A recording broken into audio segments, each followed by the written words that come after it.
Welcome back. Last time, we recounted the grand, often tragic saga of Vorn Ashfall, that dwarf of truly unwavering spirit. The resilient dwarf, who many now know as Baji, the little pebble. We followed his long path through vengeance, loss, imprisonment, culminating, as you'll recall, in his departure from Calimport, bound to, an enigmatic tiefling master. Indeed. Verily, his tale was one of enduring spirit, a hard path. Indeed, master. The echoes of Vorn's journey still resonate, a testament to courage forged in trials. I am keen to learn how such paths intertwine, for the weave of destiny is often, well, intricate. What hidden verses shall we illuminate today? Young one. Today we draw back the veil upon that very master, Qafar al-Jazeem. The tiefling. The very same, his blood humming with infernal whispers. His is a saga of ambition, desperate pacts, and a cunning mind.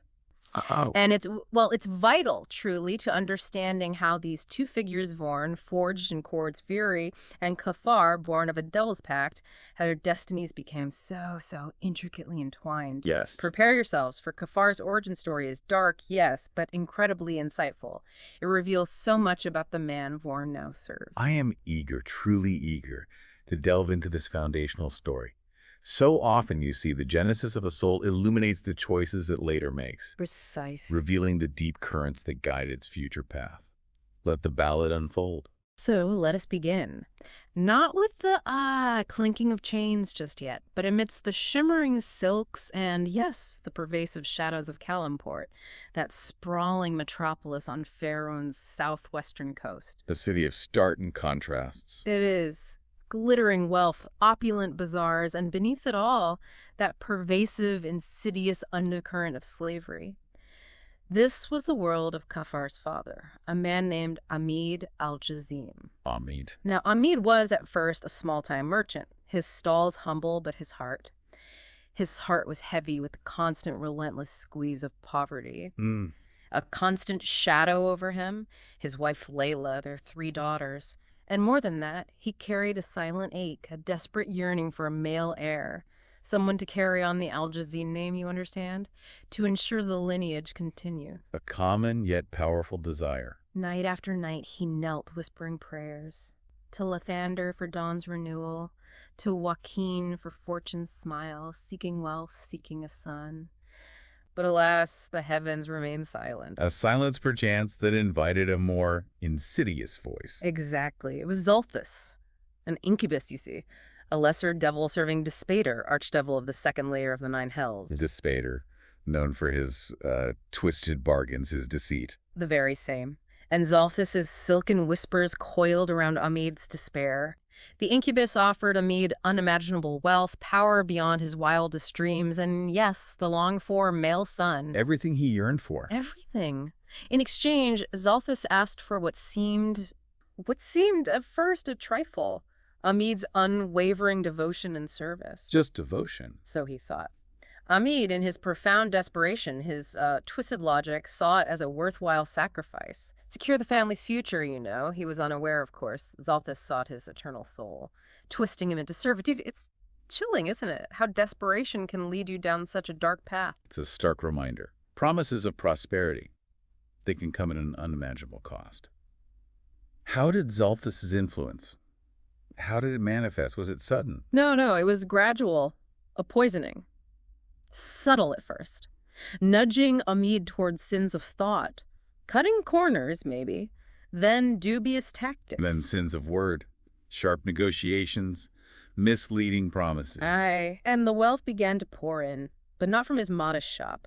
Zolthus subtly steered him to the brutal, dehumanizing trade of flesh. He became a slave trader. He did. A grave sin of deed. And the money flowed with unnatural speed. His moral compass swiftly poisoned. The rush of acquisition. Zolthus's constant counsel. A chilling descent. From prayer to perdition, a stark example of how evil can creep in, through whispers, temptations, exploiting fear. A slippery slope paved with gold. Indeed. And only a few months after that dark pact was sealed, Amid's wife, Lila, found herself with child, her belly swelling with unnatural speed. Unnatural. Then the day of Qafar's birth arrived. Lila went into agonizing labor, and from her womb emerged A son, a male child, just as Amid had wished. Act fulfilled. In a manner of speaking. But he was no ordinary child. His skin, the color of dried blood, small nascent horns protruded from his forehead, and a long, slender tail curled behind him. He was a tiefling. A tiefling, infernal heritage made manifest. A bitter, cruel mockery. Xalthus had indeed fulfilled his pledge of a son by delivering Despater's cursed essence into Layla's womb. Amid received his male heir, yet the child was forever branded by the infernal, a living testament to his pact. And Layla. In that harrowing moment, weakened by the unnatural birth, she drew her last breath. Oh, stars. Amid was left with what he saw as a demon spawn in his arms, his heart curdling with horror, grief, incandescent hatred. He despised the child. Hatred for his own son. He despised the babe, a constant living reminder of his fall, of his wife's death. Yet he was compelled to care for it. Compelled? How? Bound by a chilling fear of Xalthus's wrath should he harm the child bearing Despater's mark, and perhaps even more by a refusal and unwillingness to extinguish the last remnants of his beloved Layla, somehow still living within the child's eyes.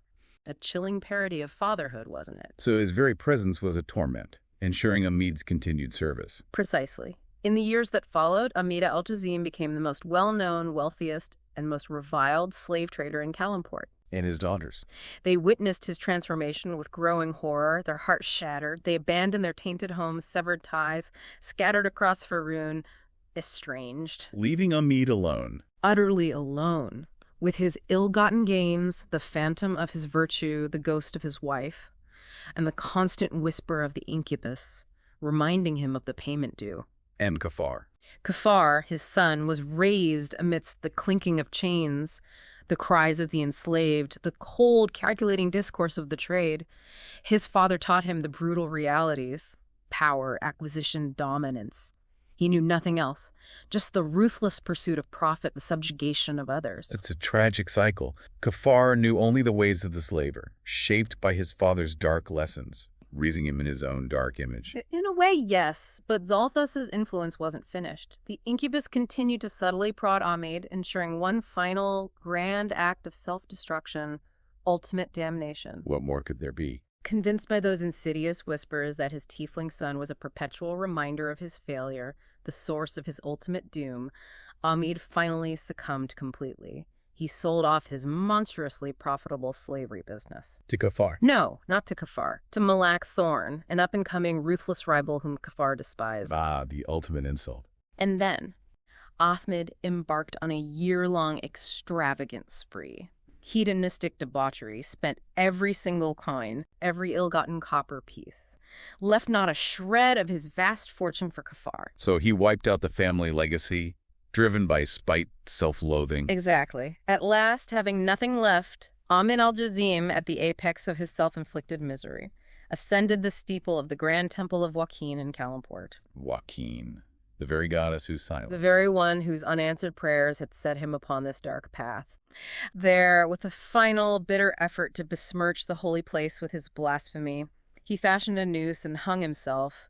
His broken body swayed against the sacred stone, a dark stain, a final, twisted offering to the still whispering incubus. What a grim, desolate end. For a soul so consumed, and Qafar, bereft of inheritance, birthright stolen. Qafar, now near penniless, burned with outrage, a desire for vengeance against Malak Thorn, he immediately tried to summon Xalthus, or even Despater himself. Seeking power. Seeking infernal power. He believed in his birthright coursing through his veins. He longed to become a warlock, to gain arcane might, reclaim the family business, his position. And did the devils answer? His fervent calls went unanswered. Unanswered? Why? Perhaps the devils knew his soul was already corrupted, firmly within their grasp, his damnation inevitable. Offering him power now, a waste of infernal time, you see. They'd get his soul anyway. So, penniless, denied the very arcane power he believed he was owed. What path remained? What became his weapon in this new, desperate pursuit? Though denied arcane might, Qafar possessed, well, a keen acumen for strategy. for social manipulation. Forged, you see, during his time helming his father's operation. Not just coincidence, then. No, a sinister echo of Despater's cursed essence within him. Revealing his true nature. His true nature, indeed. A brilliant tactician. A veritable mastermind. A mastermind rogue, perhaps in the common parlance. Strength in intellect, strategy, manipulation. Not magic. Precisely. He cultivated an image of dapper charm, impeccably dressed, using his formidable charisma to effortlessly navigate social situations. You see, despite his infernal heritage, Qafar had always moved through Kalamport circles with a certain unearned privilege. As the son of a fearsome tycoon, he was accustomed to deference in Kalamport, not disdain. He expects respect. However, outside the insular, corrupt world of Kalamport, the wider expanse of Faerun presents a harsh reality.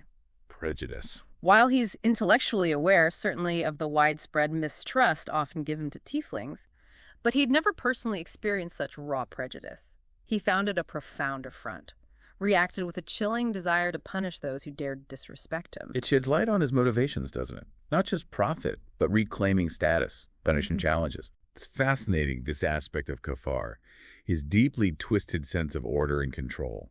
You mentioned contracts earlier. Oh, yes. He's a stark example, isn't he? Yeah. Someone who honors the letter of every contract meticulously, yet never to the spirit. Never the spirit. Always true to his explicit word, but no further. His exploitation of technicalities, constantly seeking loopholes, errors in wording. It mirrors Despater's own methods, they say. It does. A chilling reflection. And his lies, for he does lie, they aren't random acts of chaos. They are carefully constructed deceptions, a framework of plausible deniability, protecting his ultimate goal, maintain a facade of control over his circumstances and indeed over his new companions. He believes in hierarchy.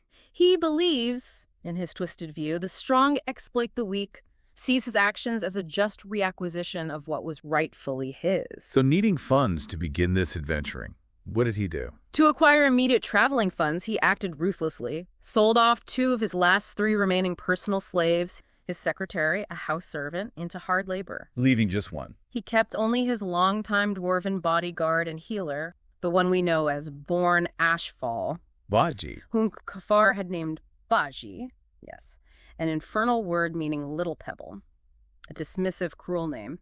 Baji had served Qafar since he was a boy, so with nothing but debt, ambition, and Baji, Qafar decided to become an adventurer. But there was a problem. Legally, he couldn't take a slave across Kalamshan's borders. So he needed a different arrangement. A new pact, a coercive one, naturally. He offered Baji his freedom. Baji could buy it for 2,000 gold pieces. An impossible sum for a slave. Utterly impossible. The terms were that 2 silver pieces would be deducted from the debt each day Baji served him, less any expenses Qafar decided to charge him for. So decades of service at best, if he even survived. Exactly. At best, maybe 28 years. This contract, carefully drafted and legally binding outside Talamshan, changed Baji's status on paper, from slave to indentured servant. This allowed Qafar to keep him legally. The deal was, Baji joins the adventuring party, they pretend to be strangers, Baji protects Qafar and his secrets.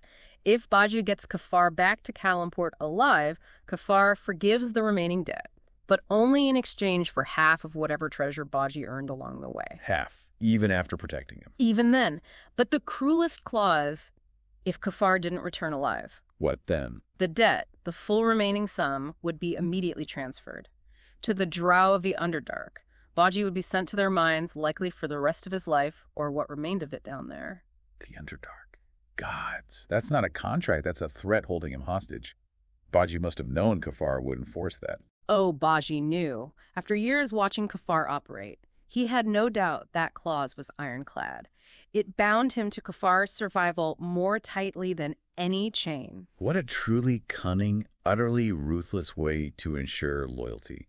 That really shows the mastermind at work. This is the moment Born truly becomes Baji, the indentured servant, defined by that terrible contract. It is. Now, joining an adventuring party requires trust. Qafar knew his real background, former slave merchant heir, would be poison, so deception was key. Layers of it. His first plan? pretend to be a sorcerer. He felt adventurers value magic, that a mere rogue or merchant wouldn't seem useful enough. So a false front of arcane power? What if that failed? If his spells were revealed as fakes, layer 2. He'd claim to be just a gem merchant. His father lost the business in bad deals, omitting the slave part, of course. He'd apologize profusely for the sorcerer lie, say he was desperate to join them, needed the money to restart his legitimate business. Mixed truth and lies to confuse things. Clever. Playing on sympathy. And if they saw through that, if they realized he was skilled in other arts, a rogue. Layer 3. He'd claim he was the slave. A slave of Unholy al-Jazeem. That he ran away when Amid died, took the family name to hide from slave catchers. Another play for sympathy, twisting his own story. Astonishing. He has a lie ready for every possibility. Only if all those layers were somehow peeled away, only then perhaps would he reveal the bitter truth. His real identity, his ruthless ambition. It shows how deep the deceit runs, doesn't it? It makes him incredibly dangerous as a companion. But fascinating. How long can he maintain the facade? What happens when the truth inevitably surfaces? And so, dear listener, that is the true history of Qafar al-Jazeem. From his infernal conception through the darkness left by his father to the meticulous crafting of his new deceptive path. Now we understand the complex web that led him to Vorn Ashfall, to Baji, and the cruel contract that binds them together. As he steps onto the adventurer's path with Baji at his side, his future is unwritten. So many possibilities. Will he fully embrace the mastermind role, manipulate everyone to get back what he lost? Or will that infernal spark within, that resentment, push him towards true villainy? Or could something else happen? Could the presence of Baji, that quiet endurance or maybe bonds formed with companions, could they chip away at the cynicism? Could he reluctantly become something more? An anti-hero, perhaps? Using his cunning for, well, for good, even if unintentionally. It's possible. And what about the devils? They ignored him once. But if they see him potentially straying from the path of damnation they expected? Might they finally offer him that warlock pact to pull him back in? A tempting offer, surely at a terrible cost. Or perhaps another power, something unforeseen, might see his potential and make its own claim. The threads are tangled, you see. Qafar's decision to keep Baji, the dwarf he enslaved, it's pivotal. It will shape not just his destiny, but Baji's too, and perhaps ripple out further into the tapestry of Faerun. It is truly an intricate tapestry of fate woven here. How two souls, one defined by righteous fury, a quest for vengeance stretching across decades, and the other by ambition, intricate lies, and a legacy of sin. How they find themselves now bound by this fragile contract, embarking on an uncertain future together. And so we leave you, our listener, with this final thought to ponder. When the destinies of a dwarf forged in the very fury of Cord and a tiefling born of a devil's pact entwine like this, what new sagas, what grand implications will genuinely unfold in the long and winding history of Faerun? The journey for both the master and his little pebble has truly just begun, and the world awaits the next step.